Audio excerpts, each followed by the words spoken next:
يخوض فريق الكرة الأول بنادي الزمالك مباراة مرتقبة أمام نظيره نهضة بركان المغربي مساء اليوم الأحد في نهائي بطولة كأس الكونفدرالية الإفريقية 2024.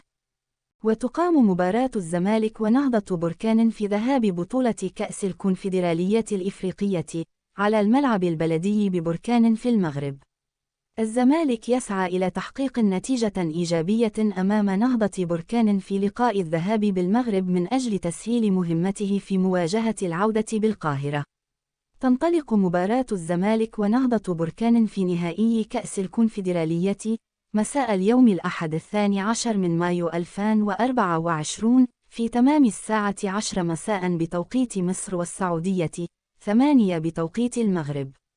تنقل مباراة الزمالك ونهضة بركان في نهائي كأس الكونفدرالية على قناة بي إن سبورتس